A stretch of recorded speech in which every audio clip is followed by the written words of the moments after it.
WCLN 1170 Radio and Cable Channel 16 are pleased to present We Should Know, hosted by J.W. Simmons, an upbeat, informative look at people, places, and issues facing our community. This education-based analysis of issues will remain positive and informative as we consider closely what we should know. Ladies and gentlemen, welcome back. We Should Know is on there. I want to thank you for being with us today. And again, we always thank you for your communication with us via our email address or our post office box. That email address is weshouldknow@gmail.com. weshouldknow@gmail.com. Or if you want to send us a snail mail or a postcard suggesting topics or whatever, either one of those addresses will work. Post Office Box 1482, Clinton, North Carolina is the snail mail address. And as usual, we got a lot of commentary from our show when we were talking about health care, particularly as it relates to state employees and public employees. And we thank all of our guests from driving into Raleigh. Representative Bell, we thank him for being with us also last week. And the shows continue to come. We're fortunate to be able to have those folks. We're extremely fortunate today to have a gentleman that's been extremely busy and year-round, but seemed like for the past probably 6 to 8 weeks, it's intensified, and that's Dr. Eric Bracy with Sampson County Schools, the superintendent. Dr. Bracy, I want to welcome you back and remind folks that you started in Sampson County in 2014. And to me, these 5 years has been and gone by tremendously fast. I agree.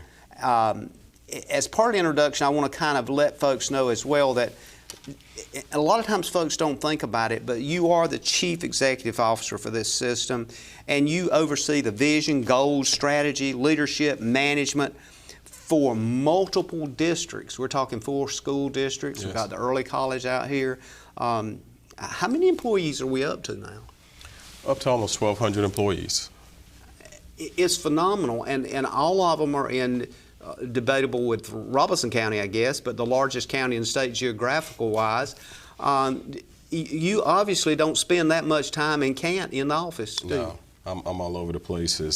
Like you said, it's 4 different districts, so I try to be very visible in our schools so I can get to know kids, get to know teachers and parents as well. Give us, and I'll kind of start today with this open-ended kind of question, okay, and I'll try to keep it as broad as I can. Going into 2019 school year, and just kind of imagine walking through that door with these 1,200 folks and probably serving one of the most important things to people that, whether you're from this county or anywhere in the world, is our children. You're looking after a lot of kids in schools. Yes. Try to describe for us how heavy that weight is. It's very heavy. When parents entrust you with the responsibility of educating their kids, not only educating their kids, first and foremost, parents want their kids to come back just like they came to school, safe and healthy. So it's very heavy. But we've been fortunate. We have a great staff. And the thing I love about our staff, they love kids. And that's job number one when you're working with children. You have to love them in order to teach them, support them, and urge them to be successful. Another piece that always intrigues me, and I know we've talked about this in the past, but I don't think you can quit talking about it, is the idea of having the quality personnel, the quality teachers, the principals, the coaches, all of the things goes on in schools. Funding-wise, is it getting harder from 2014 to now? Have you seen that getting any better? Is it holding its own? Where are we at when it comes to maintaining that workforce that you've got to have? Well, we still have a good workforce, but as far as funding is concerned, it is getting harder. But we're fortunate that our commissioners have stepped up and funded us at a higher level now than they've ever funded us before. So we have that support, and they gave us a good size increase from the 18-19 school year to the 19-20 school year. They've stepped up. We've lost a lot of state funding, but we've gained some local funding, so that's helped a lot.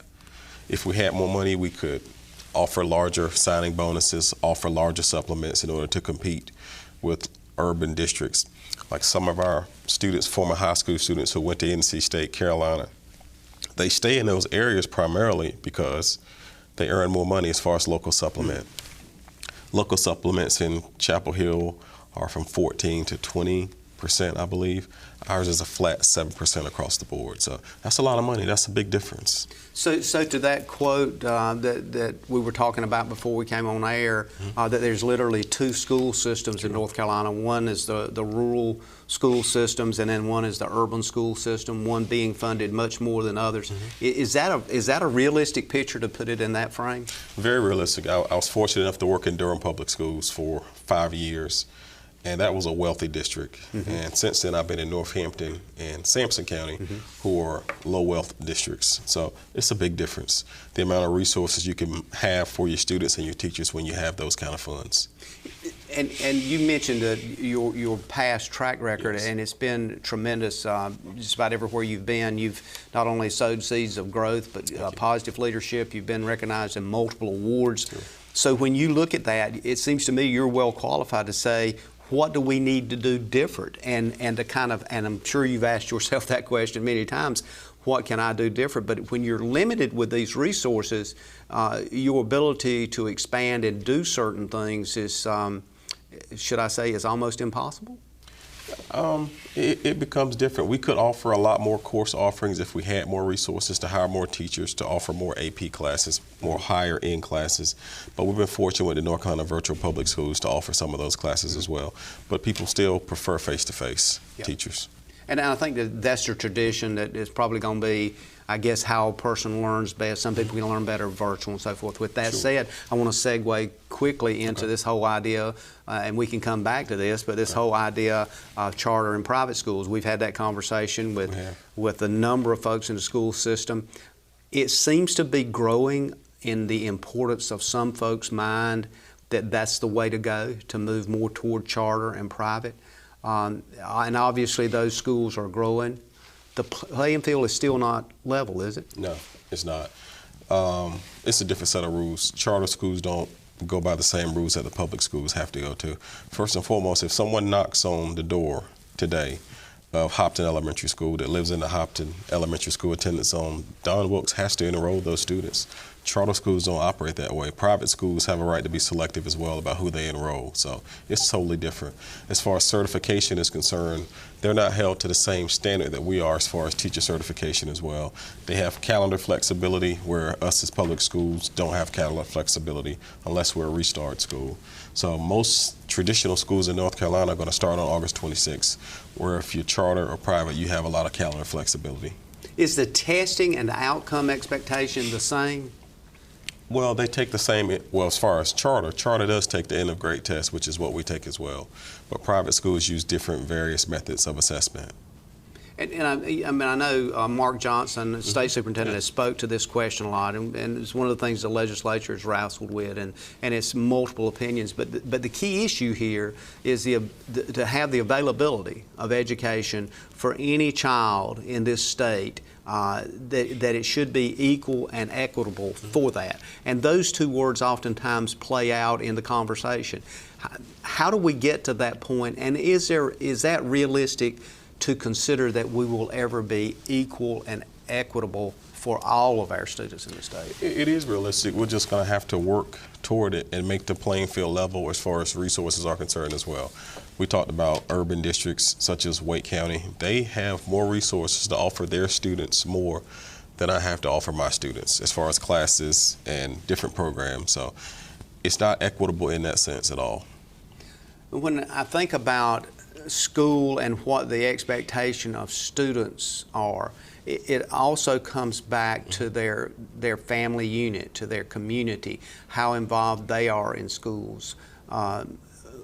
What would you say today, and I kind of look at this show as a superintendent speaking to the parents, to the students, to the teachers, to the principals, to everybody. This is your opportunity to speak to them. What would you say to those parents in those communities today that they could do, they need to think about? Because we're in a society that wants to blame everybody for everything else, don't we? I would say, first of all, get to know your child's teacher, get to know them well, communicate with them, exchange phone numbers with them, and get to know your child's principal as well. I would suggest that as well. And create a relationship with them, a good giving back, good conversations with them about what the child is doing. So both parties are comfortable in having those conversations and give praise when praise is due, and let them know when good things are happening, but also when there are conversations that need to be had about challenges that are being faced, have those conversations as well. Do we have adequate resources now? I know the county system, I was reading that I think you guys have hired about 25 or 30 new teachers. Do we have adequate resources, and by that I mean people that want to get in the teaching profession? Yes, we do. We have adequate resources in our schools and our teaching profession. We do. Is a majority of those coming from outside the county, or do we have people that literally go to school, come back to this county to teach? Absolutely. We have a lot of people that go away and come back to the county to teach. I'd be willing to bet that most of our staff is from here and have gone away to various colleges and come back to Sampson County because they want to make it home because it's such a good place to live and raise a family. When you look at 2019, and we're at the beginning of the school year, Yes. and you're literally not only involved in the schools but the communities and so forth. One of the biggest obstacles, what do you see? What do you see that obstacle as? Obviously money is going to be an obstacle, but we know that's going to be everywhere, even in the larger school systems. Yes. No matter how much they get, they're going to want more. But what do you see as a major obstacle? I think the biggest major obstacle going into the 1920 school year is we don't have a budget yet. We're still operating with an interim budget. We don't know what our final resources will look like from the state because the General Assembly hasn't finished doing their business yet. That's the biggest obstacle, in my opinion, going into 1920. And that may be something that plays out over days. It may be weeks. Sure. And we're, I think, dealing with that in a unique way. So, as a superintendent, when you look at that, how much can you put off in decision making? Well, we have to get our schools ready for school, but we're going to be very cautious and very conservative because we don't know what the final numbers will be. But I do not think it's going to affect our teaching and learning process. We will not use it as an excuse at all. Well, when we come back from this break, we're going to take a break in about Okay. 30 seconds here, but when we come back from this break, I want to talk a little bit more about how you go about doing business Okay. in a world that's kind of unpredictable, especially with education, which historically we've always seen as kind of a structured environment where you have lesson plans and everything laid out. So we'll take a first break. Okay. Ladies and gentlemen, we'll be back in a moment. We're talking with Dr. Eric Bracy, Superintendent of Sampson County Schools, 4 school districts, of course the early college at Sampson Community College. Experiencing slow internet? If you have a fast internet package, the problem is most likely your wireless router. With more devices using Wi-Fi, your wireless router may not be able to deliver the speed and coverage you need. We now have the leading solution to enhance your internet experience. Using small devices in a mesh network, these Wi-Fi appliances cover just about any size home so that all your devices can operate to their fullest potential. Whole home Wi-Fi from Star Communications. Get the most out of your internet connection. Ladies and gentlemen, welcome back. Thanks for being with us. We're coming to you from WCLN Radio, also Star Communications, Channel 16. A summation in the Sampson Weekly newspaper. The name of the show is We Should Know. Subjects, topics, people that we need to know things about that are affecting your life each and every day, both in the present, both in the future, and to some degree it even affects where we've been and where we're going now. And nothing affects our lives, I don't think, any more than education. And Dr. Eric Bracy, Superintendent of Sampson County Schools here, comes from an extensive background, not only in working as principal and working as teacher, but multiple school systems in North Carolina, come from a family of educators. Education as a word for you, Eric, takes on tremendous impact, doesn't it? Yes, absolutely. I came from a family of educators. Mom was a teacher, dad was a high school principal, brother superintendent as well. How important is mentoring? I was kind of wanting to get into this subject. We've done a lot of studies of why people are successful, why they're not. We've talked a little bit about the community in the first segment, but the whole idea of who's opening the door and how enthusiastic they are about education and moving our understanding and knowledge capacity forward. Is that a family issue? Is it a community issue? Can you take a kid at 5 or 6 years old and stick them in a school and say, okay, here's a book, there's a teacher, do it? I think it's a combination of all of the above that you named. But the family and the school has to work together. It goes back to the effective schools researcher, Ron Edmonds. We have to have good relationships between family and school to make sure that kids are getting exactly what they need. And I think it is very critical that the teachers and the administrators make sure that the families know how their children are progressing, and also give them ways and skills to help them in whatever areas they're struggling, if they are struggling. And if they're being successful and doing better than grade level, to let them know that as well, and talk about possible advancement opportunities for enrichment. Would it be safe to say, and I'm pulling this from the North Carolina Public School Forum, that education is a must for the public good in every community in this state? Absolutely. The better your educational system, the better your community is as well. It affects everything from property value and jobs and companies coming to the area as well. We're fortunate here in Sampson County to have two good school systems here.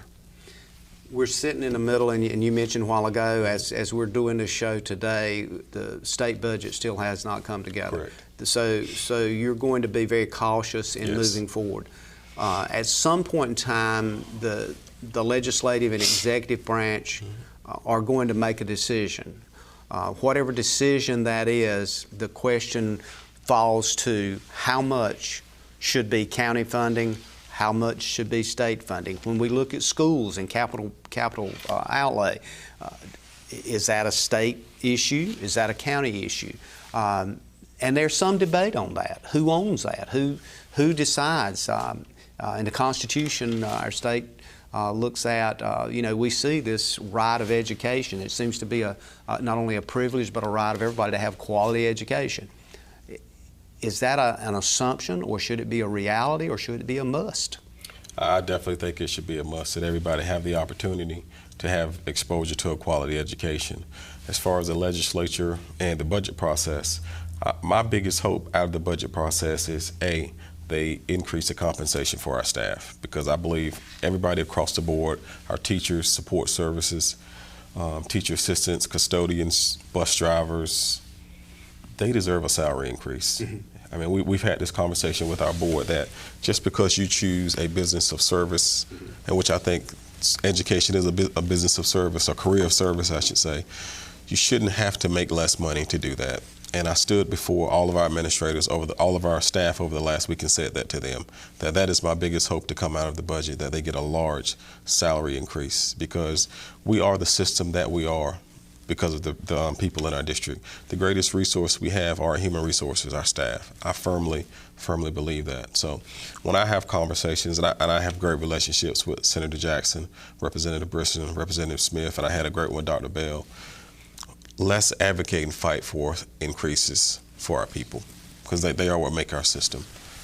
What kind of demands, and I just tossed out the whole idea of capital funds, which is obviously buildings and new schools, and we've talked about, in the past, we've talked about Hopton being one of the oldest schools in the county, and you voiced your observation with that. Hargrove also is an older school in the county, one of the most densely populated areas in the county, and one of the largest majority schools in the minority schools in the county. So when we look at that, the hedges, obviously at some point in time, and I suspect Ed Causey would agree, that we're limited based on the amount of funds you have. At some point in time, somebody has to count the money.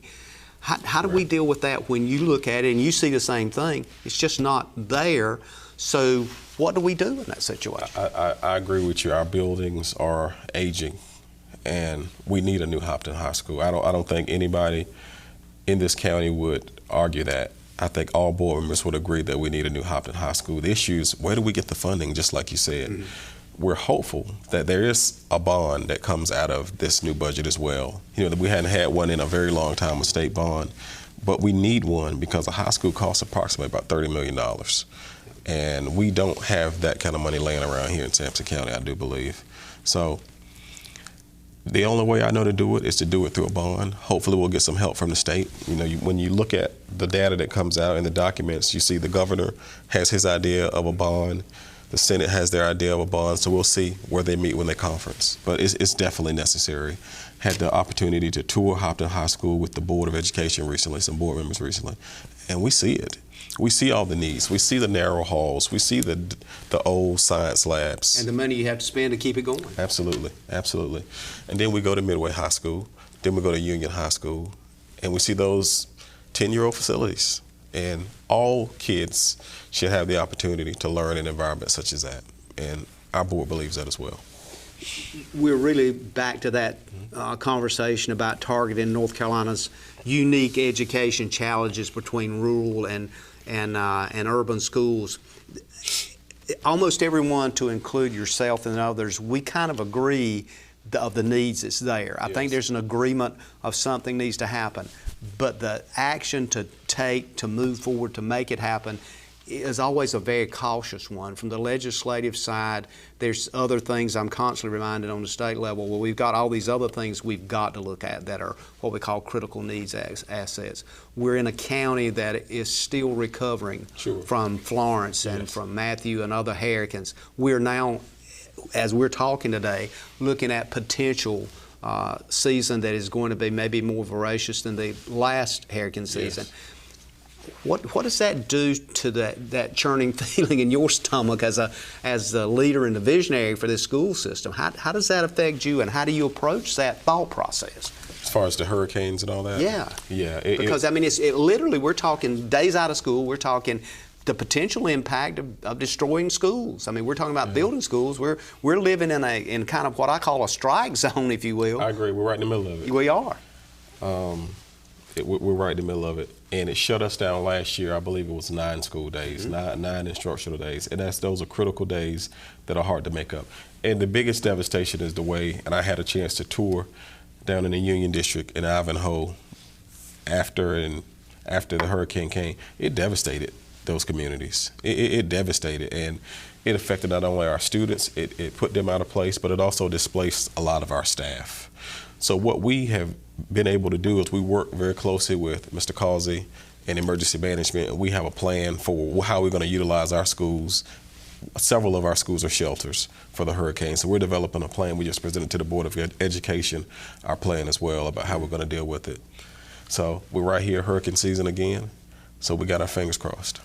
Is virtual education not necessarily a solution, but is it a bridge in these situations where you have what I call Mother Nature events, disasters, whether it's snow or what have you? Does virtual education step in and say, okay, well, look, we have a way we can deal with that, and can the public schools connect on a virtual basis in rural North Carolina, particularly east of 95, since most of our listeners is in that area? Is virtual education realistic? I would say it is realistic, but we got to improve the broadband and the service to a lot of our areas, because some of the service doesn't move as fast as we would like, and there's a lot of buffering and things like that. But one of the ways that virtual education has helped us, there was a situation last year. We did not have a teacher at Hopton High School, and we used a service to provide classes to a higher level math class. So virtual education is great, but it all depends on the bandwidth. Well, and part of what we're really talking about now is, you know, there are some systems out there now in the private and charter sector that's looking at models that would say, look, we can get you through high school and we can get you all the grades you need and all the quality education on a virtual level. Yes. And to a lot of folks, you know, especially in my age bracket, we look at that and kind of twist our heads and go, is that even real? Is that even possible? It is possible, because a lot of colleges have moved to that model as well, virtual education, and they use models and Moodles for things like that. But it is possible. We just have to start thinking that way. But it all depends on how fast your internet access is, because some parts of our county don't have access to the same speed of internet access that the city of Clinton does in some of our closer surrounding areas. A topic that is tossed out a lot and touched on, and again, from the Public School Forum, talks about the whole issue of persistent racial inequities in North Carolina. We got about 60 seconds before we're going to break, but I want to kind of let you touch on that, and maybe we can come back from break and expand on it a little bit more. How does that look in Sampson County? And we talk about racial inequities. We've got I tell people we've got a multi-color and cultural environment here. We do. You name it and you can find it somewhere in Sampson County. So for about 15 seconds, touch on that, and we'll pick it up when we come back from break. Well, as far as racial inequities within the education system, I believe that all of our subgroups and races and ethnicities are being served well here. in our school system. They all have had opportunities. We're going to take a quick break. Ladies and gentlemen, we're talking about public school in Sampson County, in particular rural areas throughout the state. When we come back, we're going to pick up on this subject. You come out to replace a bad sensor, and that adds a 5-year commitment to my contract, and you don't tell me? Here's your sign. Switch to the sign that's keeping homes secure and customers happy all over the area. Security from Star Communications. We pride ourselves on fair pricing and quick, friendly service every time.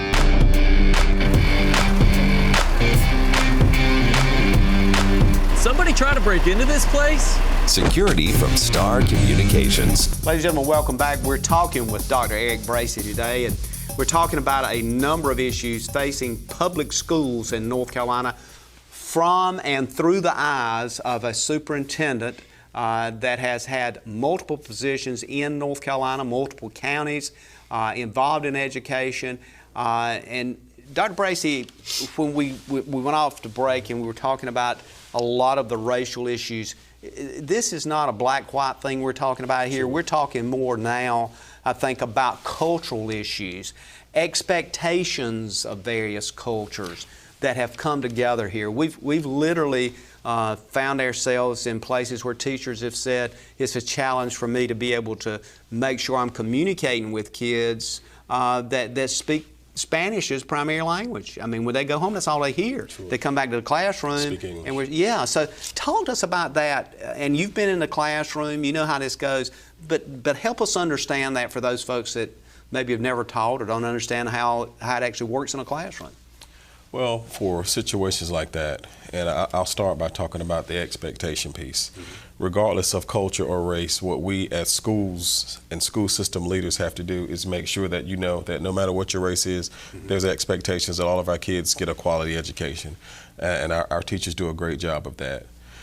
Some kids do speak mostly a different language at home than they do at school. And a lot of our schools, we have people on staff like translators to help bridge that gap. Mm-hmm. Yeah, but most of the time when we teach, we're teaching in the English language. We are. But we try to have high expectations for all kids, all races. And if you look at our subgroup data, you'll see that all of our kids are performing. Some kids who start in our school system with English not being their primary language mm-hmm. or their native language, by the time they get to 3rd, 4th, and 5th grade, they're progressing very well. So it's up to our kindergarten teachers, and that's why I believe that pre-K is so important also, mm-hmm. to help our kids translate into the kindergarten, 1st and 2nd grade as well. One of the things we've talked about in the past, and I want to kind of circle back because I think it touches on this same subject, is that schools, and I think, and I'm not get you to clarify me on this, but it seems that schools are and have been, since you've been here, a huge community asset. Yes. And you've spoke to that in a number of ways. How do we ensure that we're connecting with everybody in the community to get that message that this is an asset for your community, it's something you can use for your community?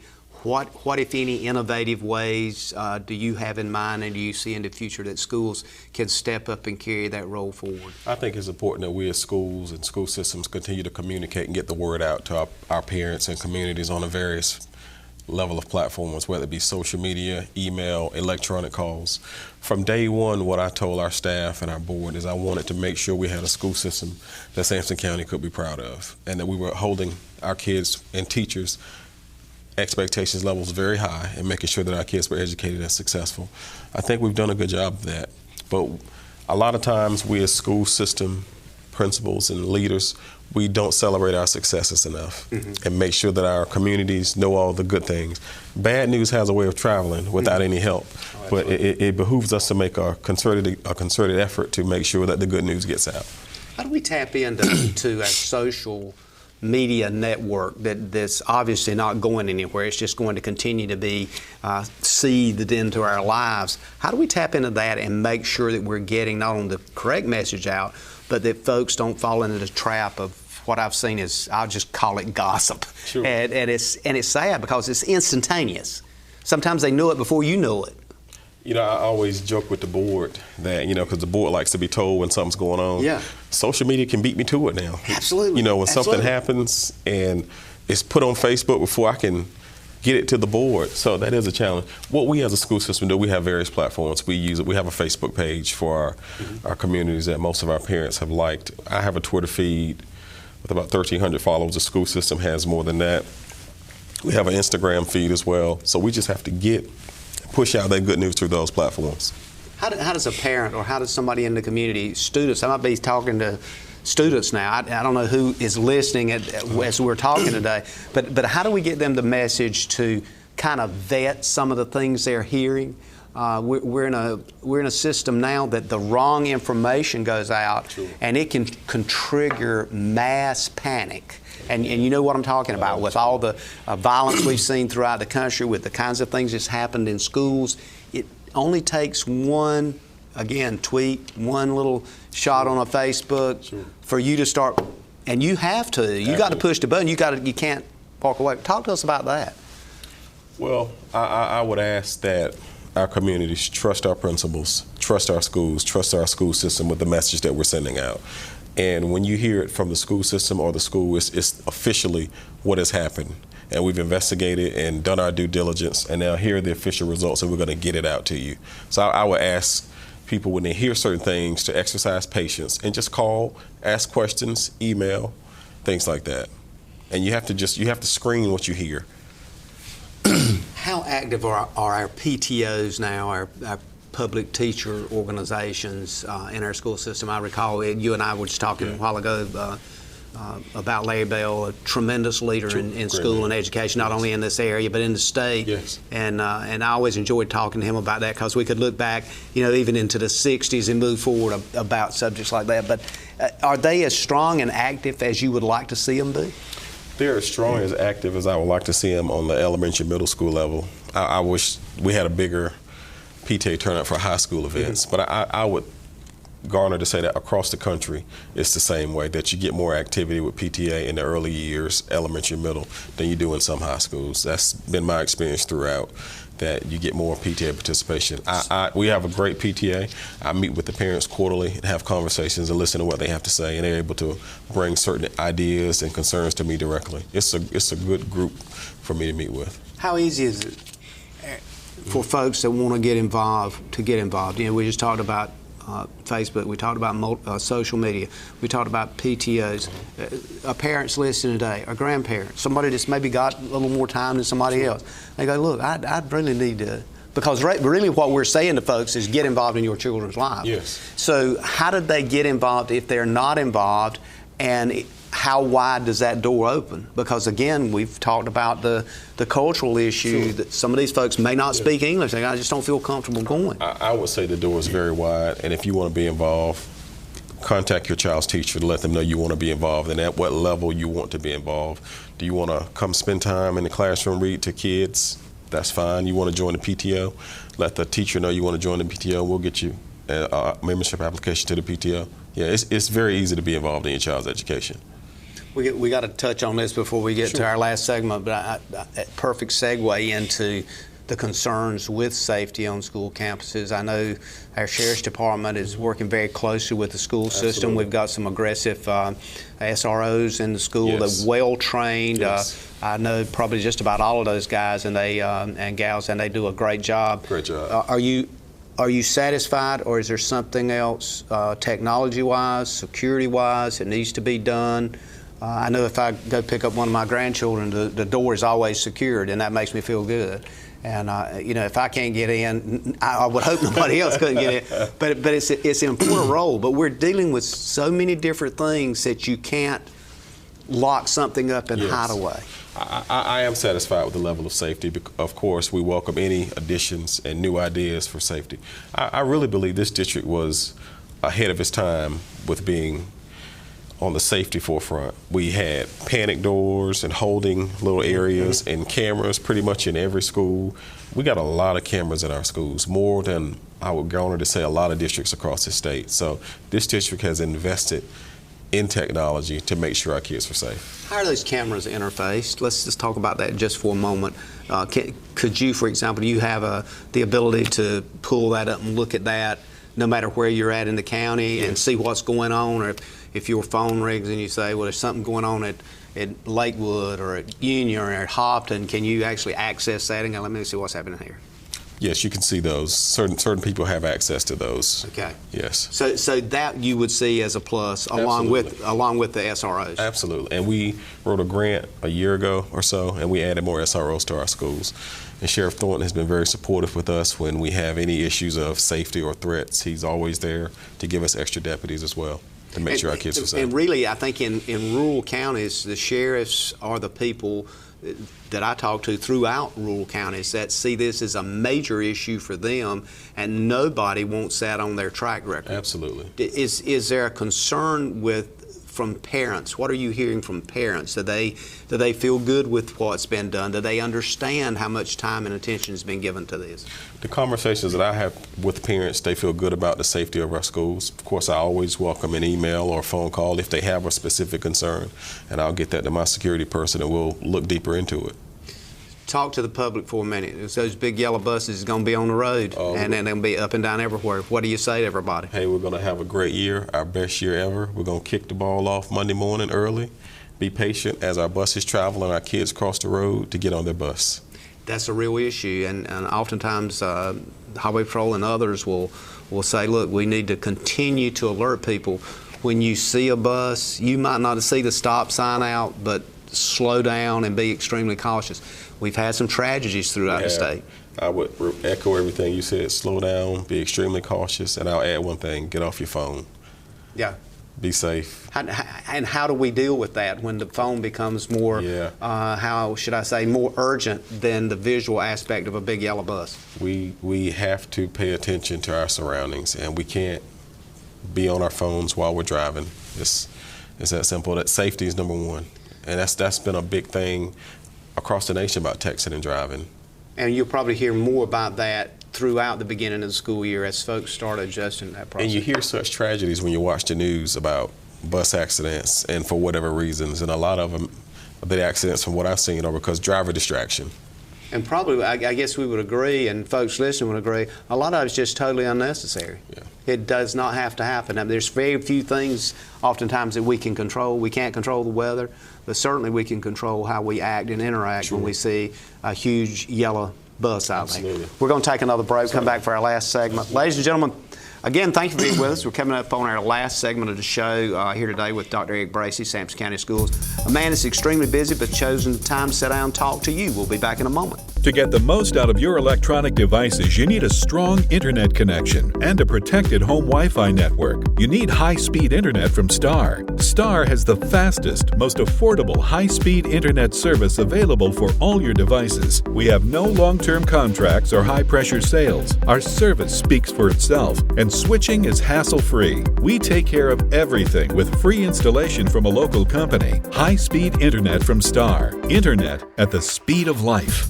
Ladies and gentlemen, welcome back. We're coming to you from Star Communication, Channel 16, and studios set up here to bring you a visual aspect of this show called We Should Know. WCLN Radio airs the show as well for folks that may be driving around or can just tune in to WCLN, and they pick the show up each and every Tuesday at 2:30. Also a summation in the Sampson Weekly newspaper. We're talking with Dr. Eric Bracy. Dr. Bracy, public schools, and we've talked about a number of issues today, but one of the things I want to kind of bring to this last segment is something called a focus on the whole child. And it deals a lot with the sensitivity issue of understanding where that child came from. There's an acute trauma training that a number of schools have gone through, and that basically is saying that a lot of kids maybe in the environment they were brought up in, whatever they were exposed to at home, that comes to the classroom. Sure. That the teachers are being trained to recognize that, to understand if a child acts out, it may be simply the fact that maybe they didn't get but 4 or 5 hours of sleep last night. Maybe something wasn't working well. Maybe it's been a situation where we've seen over and over again these kinds of traumas where people leave their children in car. I still don't understand that. Leave their children in a car with a 100-degree temperature outside and decide to go shopping for a couple hours. some of these things I can't rationally help us understand from where you sit, because I know you see a lot of these kinds of things happening. Sure. I think as it behooves the whole child, what it makes our staff, our principals, and our teachers do, and what they've done a good job of, is to understand kids, where they come from, what they're going through. You got to have a great relationship with their kid, and have a great relationship not only with the student, but also have a great relationship with parents. Just not to feel sorry for anybody, but to just have an understanding of what the person that you're dealing with and the personality of the person that you're teaching and working with for 8 hours a day. I think that's very vital. We as a district have undergone some of that training as well that you mentioned earlier. We've done a lot of that. Mm-hmm. We've done a lot of that. But I think that honest communication and relationships, patience, and understanding can really help when working with the whole child. And that reflects not only on the teacher, but on the principal, on the PTOs, on the parent-teacher organizations in the community. And it gets back to a lot of the cultural significance of what's happening as well, the attention folks get. And I agree. And also, JW, it's on people like me. It's on people like the Board of Education. I got the most touching letter yesterday from a student thanking me for being so approachable, mm-hmm. and thanking me for always asking him about his academic endeavors, mm-hmm. how he was doing in school, what's he planning to do. That means a lot. But it goes back to having a relationship with families. That's very important. And I tell teachers all the time, I'll use this example. I can't raise my kids the way my father raised me. It's a totally different child. Mm-hmm. So I can't teach kids the way I was taught to as a child. It's just we're different now. Kids are different than we were when I came up in the mid-'80s as a student. So we have to do research, learn our kids, learn their personalities. Kids aren't going to sit in a straight row anymore and just sit there all day.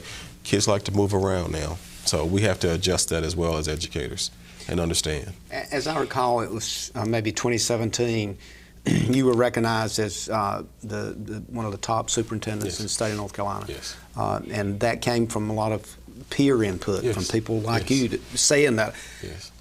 That's huge. That's huge. And I think folks need to understand there's a reason that happens. Tell us what that meant for you as a kid of teachers, as a kid of superintendents, of somebody that's devoted your whole life to it. What that meant for me is for me to be recognized by my colleagues across the state. That meant that we have a great school system and great things are happening in our classroom. We have a great supportive Board of Education. We have wonderful principals and teachers in our school system. It's a testament to the great work being done in Sampson County Schools. I never and have never wanted anything to be about me. I just want to represent our district well and represent this county. You always do a good job of deflecting that to somebody else. Anytime I toss out something, I know you're going to put it somewhere else. But in reality, yes. you're the key mentor. I mean, I look at families and the importance of families. I look at siblings as being important to a younger child. But at the end of the day, folks look at the top of that ladder and say, what is that guy? Did I have anything in common with that guy? How fortunate we are, and I'll say this to the general public, to have you in that position. Well, I appreciate you saying that, and it's been my honor to be here. I can't believe it, as we start year 6, time has flown, as you said. As we sit here starting year 6 for me, time has flown, and I've enjoyed it here, absolutely.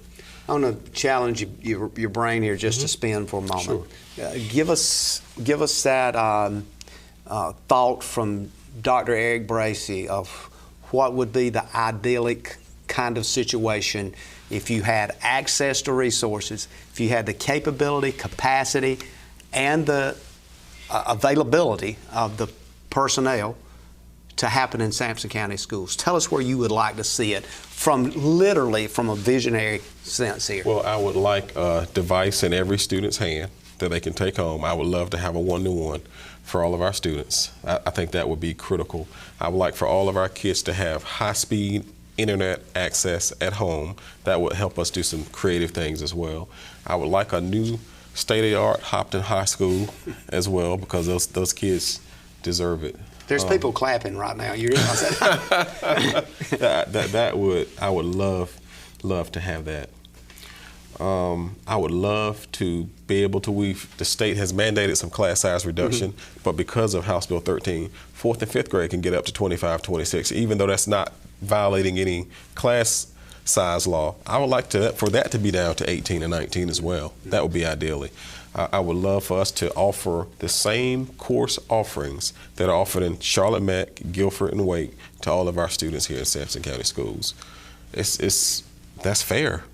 That would be fair. Your zip code should not determine the educational opportunities for you. I've always felt that way. Is some of that we talk about now, it's almost like, how do we actually make that happen? But does those things that you see as visionary things, are they quickly becoming necessary things? I would say yes. I think it's critical that our kids have more exposure to technology, and our board is committed to that. But in order for us to satisfy that board requirement, something else is going to have to go without. We're going to invest X number of dollars toward purchasing technology. But JW, that money is coming from somewhere, and because we're purchasing this technology, something else is not going to take place that we would like to do as well. And I dream of the day that there's an overabundance of cash that I don't know what to do with. I've bought so many resources for our students, increased our teacher supplement, and a visionary idea for me, I would love for our teacher supplement to be 20% across the board, because our teachers deserve it. Our teachers are the reason I was recognized also in 2017 because of the results that we have.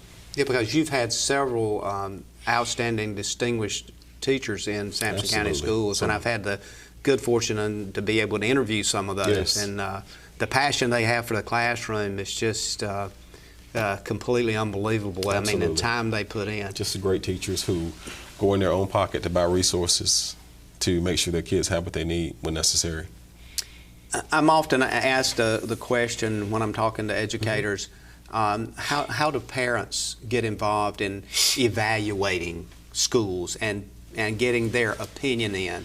I've had a couple of people say to me, I'd like to say something, but I don't necessarily want to stick my hand up in the auditorium, or I don't want to, be visible, but I'd just like to be able to have a block I can check. How does that work in communities where parents can say, well, feel like we need more of this, or this? How do they get their message through is what I'm saying. I would suggest they go in the principal's office, close the door, and just have a conversation and tell them they have some ideas they like to share and do it that way since they don't want to do it publicly. Yeah. Most of we have great principals, and most of them are from here, from the community. They'd be glad to have that conversation. It's actually a benefit to them to understand the underlying concerns, and sometimes you can correct an incorrect message that's been sent out. I agree. Absolutely. Nothing like direct communication, open and honest communication. Those kinds of things, using the mediums that you just referred to as high-speed internet access, Yes. Those kinds of things, are literally on the playing field with our not only federal Congress, but also our state General Assembly. They're looking at that as well, because as I talk to these folks that are in key political positions, they recognize the importance of broadband. They recognize the importance of speed. They recognize the importance of what fiber may or may not bring. And it's evolving. It is. But the concern is it evolving fast enough for us, quote, to be connected and competitive? That's a good question, but we need to step it up as far as speed and broadband and out in these rural areas like Ivanhoe and northern Sampson County, right on the Dunn line and places like that. We need high-speed internet access. It will make a big difference. And what we can do virtually, we talk about flipped classrooms. We can do some of those things because kids that are closer to the city of Clinton, their access is faster than kids out in the rural fringe areas as well. I want to give you about 30, 45 seconds here to just whatever folks need to know, whether it's your teachers, whether it's the public out there, whether it's parents, grandparents, or students. You got the floor. Tell them what you want them to know. Well, I'm excited and for school to start next week, and we're going to have a great year. And I want parents and grandparents and everybody to get to know their child's teacher, their child's principal and assistant principal, and let them know if they have any areas of concern to please contact you directly. Let's exchange phone numbers. Let's look at Facebook. We're going to have a great year in Sampson County Schools. And they can easily, if they don't want to contact the superintendent's office, it's ideal for you, from what I hear you saying, contact the principal at your local school. Absolutely. Talk to them. If they have an issue that they can't resolve, they can call your office. Sure. Please establish a relationship with your child's principal. That is very important, and your child's teachers or teachers. And don't make assumption about things. Correct. You and I have talked about this off air. A lot of times folks will make assumptions, and if they would just reach out to the right people, it can be clarified, Absolutely. and it will never get into that jargon. That's right, exactly. Well, I want to thank you for being with us today, and invite you back anytime Absolutely. we need to get a message out. You got a seat here. I appreciate it. Ladies and gentlemen, thank you for being with us. We've been talking with Dr. Eric Bracy, Sampson County School System, the leader, the visionary for that system. We look forward to seeing you again Thank next you week. for tuning in to this week's episode of We Should Know with host J.W. Simmons. If you have a question, comment, or suggestion regarding this or any episode, please send your emails to weshouldknowedu@gmail.com. And remember to tune in every Tuesday at 2:30 for another informative episode of We Should Know.